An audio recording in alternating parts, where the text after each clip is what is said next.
Welcome to my channel. Subscribe and enjoy my new stories every day. It was supposed to be a regular Thursday, except I had just landed what I thought would be the break of my lifetime, an opportunity with a new company that came with the prospect of a business trip to jumpstart my new role. Excitement buzzed through my veins as I imagined surprising Mealy with the news. We'd been married for 3 years, and though we'd had our ups and downs, I thought we were in a good place. The business trip got postponed at the last minute, and I decided to come home early to share the good news with Mealy in person. I pictured her smile, the way she'd jump into my arms. Those little moments were what I cherished the most. But as I unlocked the front door of our small, cozy apartment, the atmosphere felt oddly different. A glass of wine was carelessly left on the table, its contents still whispering of recent company. My heart skipped a beat. Mealy didn't drink wine unless it was a special occasion. My eyes caught the faint flicker of candles, and a trail of rose petals leading towards our bedroom. None of this was for me. I hadn't told her I was coming home early.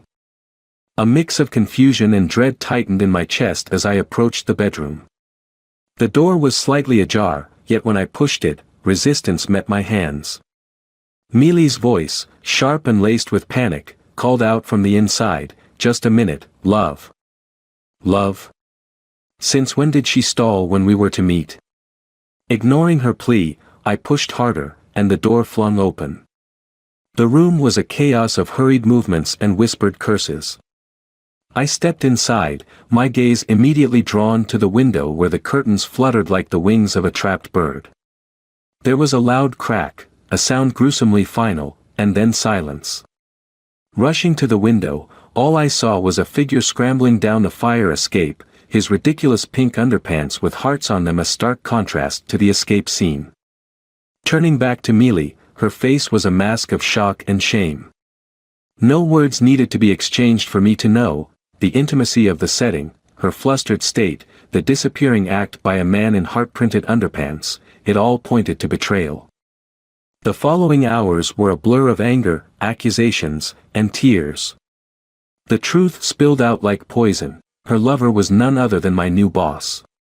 The man who had pretended to mentor me, to welcome me into his company, had betrayed me in the most personal way imaginable. In a fit of rage, I made decisions that would alter the course of our lives forever. Divorce papers were filed, harsh words were exchanged, and promises were shattered.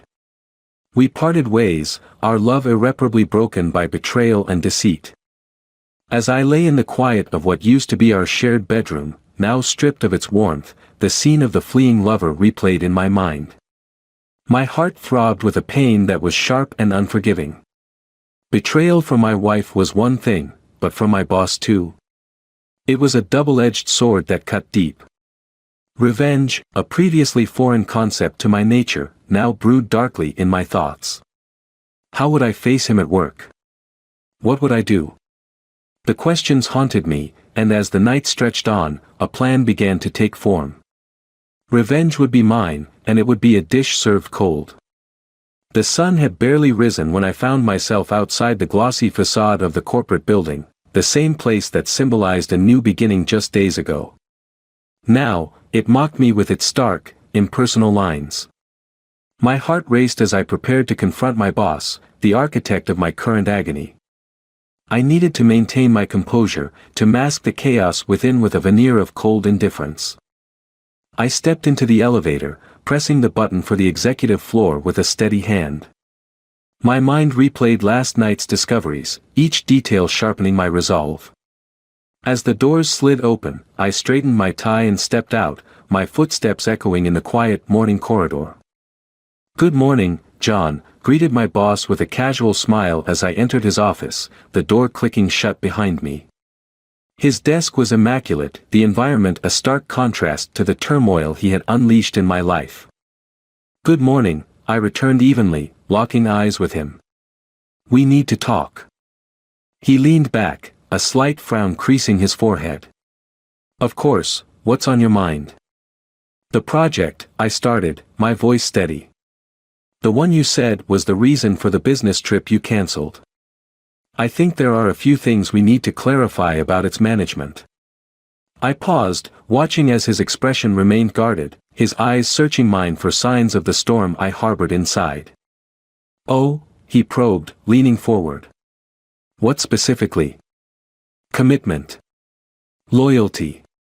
Deceit," I said, each word deliberate, watching him stiffen slightly at the last. "See, I've come to realize that these are crucial for any successful project, or relationship. Wouldn't you agree?" His discomfort was palpable now, his hands clasped tightly together. "Where are you going with this, John?" I smiled, not out of amusement but as a prelude to the storm about to break. "Straight to the point, then. I know about you and Mealy. I know you were at my house last night." His face drained of color, his usual confident demeanor crumbling. "John, Save it," I cut him off sharply. "I'm not here to listen to your excuses or apologies. I'm here to tell you how this is going to go." He swallowed, his eyes narrowing. "And how is that?" "I've documented everything.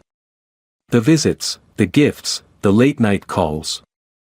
It's fascinating what you can find out when you start paying attention," I said, my tone icy. "And I wonder what the board would think of your extracurricular activities with employees' spouses." His gaze hardened, and he leaned in. "You wouldn't dare." "Try me," I challenged. "I have nothing left to lose. You took care of that." We stared at each other, the air thick with tension. After a long moment, he leaned back, defeat shadowing his features. "What do you want?" "Severance," I stated. "A generous package that'll keep me comfortable while I look for new opportunities, far away from here." "And if I refuse?" I smiled, a grim twist of my lips. "Then I go public. And I assure you, the fallout will be much costlier than what I'm asking for." He pondered, his fingers drumming on the desk. Finally, he nodded. "Fine. I'll have HR draft something up." "Good choice," I replied, standing. As I turned to leave, a part of me felt hollow, revenge not quite filling the void that Mealy's betrayal had left. But another part felt a grim satisfaction in reclaiming some control over my shattered life. As I walked out of his office, the chapter of my life involving Mealy and her lover began to close, but the scars remained, deep and tender. Now, I faced the world alone, the weight of betrayal still heavy on my shoulders but with a path slowly clearing in front of me. The game had just begun, and I was no longer a mere pawn. The air is sharp with the scent of brewing coffee as I step into the cafe, a local haunt once favored by Mealy and me for lazy Sunday brunches. Today, it serves a different purpose. Today, I meet the detective I hired post-confrontation with my soon-to-be ex-boss, to ensure all my bases are covered. I'm not just fighting a battle, I'm waging a war on deception. I spot him in the back, a man more nondescript than I expected, yet his eyes sharp as they track my approach. "John?" he inquires as I slide into the booth opposite him. "Yes," I confirm, extending a hand, which he shakes firmly. "Thank you for meeting me on such short notice." "It's my job," he replies, setting down his cup. "You mentioned on the phone that this involves a high level of discretion. I assure you, my work is confidential." Nodding, I dive straight into the heart of the matter. I need more than just evidence of an affair. I want to know every move he makes, every transaction he completes. If he's corrupt in one area of his life, chances are he's corrupt in others. The detective's eyes narrow slightly, a spark of interest lighting them. "I can do that. But digging that deep will take resources." "Money is not an issue," I say, the words tasting bitter as I think of the life Mealy and I could have built with those funds. "What I need from you is thoroughness. I want every dirty secret he's hiding." "Understood," he nods, jotting down notes. "Anything in particular you're hoping to find?" "Anything that shows he's unfit for his position. I want him to feel the betrayal he forced upon me." My fists clench at the thought, my nails digging into my palms. The detective studies me for a moment, then nods again. It'll take a few weeks. I'll start with his financials, associates, and any unusual activities. You'll get weekly updates. As we wrap up, the weight of my quest settles heavier on my shoulders. Leaving the cafe, I feel the solitude of my situation more acutely. I am a lone wolf, hunting in territory that used to be shared with a partner I trusted. Days turn into weeks. With each update from the detective, the picture becomes clearer.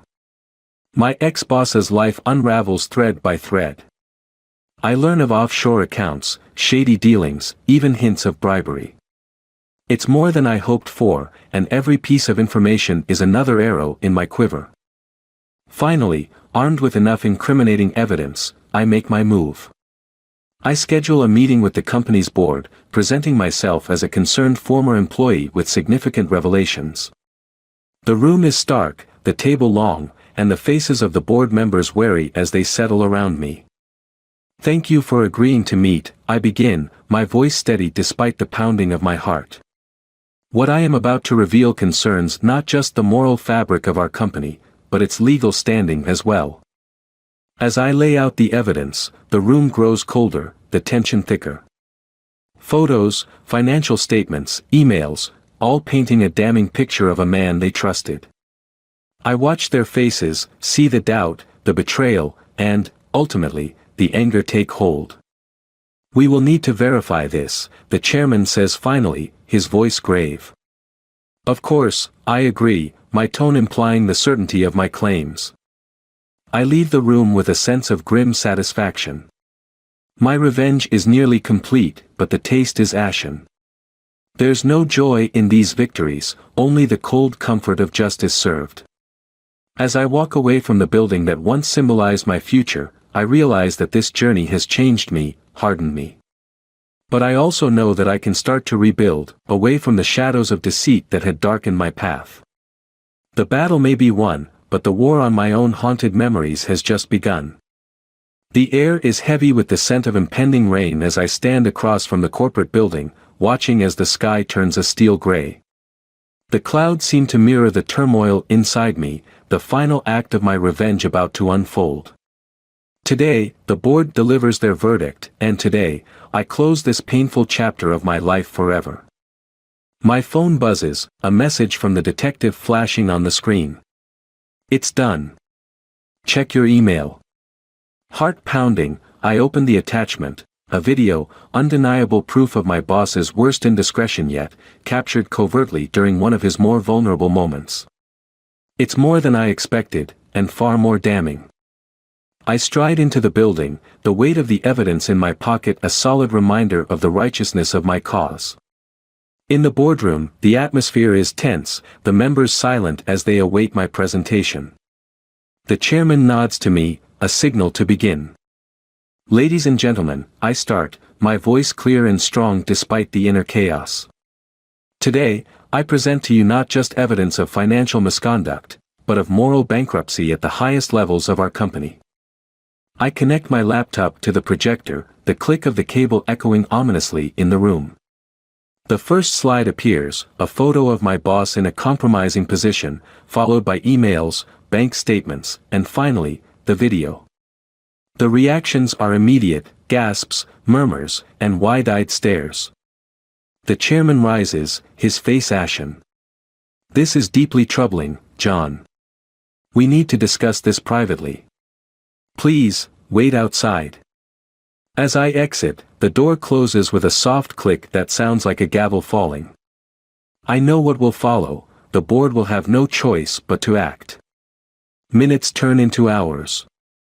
Finally, the door reopens, and I'm beckoned inside. The chairman's expression is grave. "Your allegations are substantiated. He will be terminated immediately, and legal action will follow.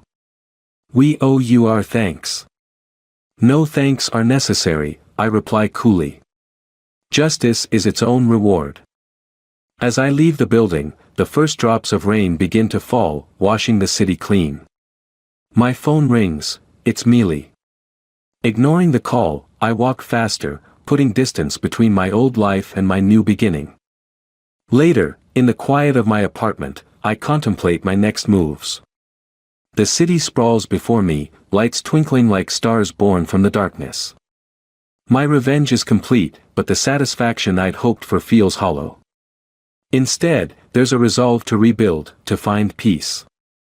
I'm startled from my thoughts by a knock at the door. Reluctantly, I answer it. It's Mealy, her eyes red, a suitcase in hand. John, Save it, I cut her off, not unkindly. There's nothing left to say. She looks down, then back at me, a strange resolve in her gaze. You're right. But I needed to tell you, I'm sorry. Truly, I am. And thank you. For what? I ask, my curiosity piqued despite myself. For showing me how deep my mistakes ran, for freeing me from a life I was too afraid to leave myself. With that, she turns, leaving as quickly as she came, her parting as silent as the night. As the door closes softly behind her, the finality of it all sinks in. I realize that this conclusion, though laden with victory, is tinged with sadness, a complex, bitter end to a saga of betrayal. But as the city pulses below, I feel the stirrings of new beginnings. The battle was harsh, the victory Pyrrhic, but the future is mine to shape. No longer bound by betrayal, I am free to redefine my destiny, one unmarred by deceit. And in that freedom, I find a strange, unexpected peace.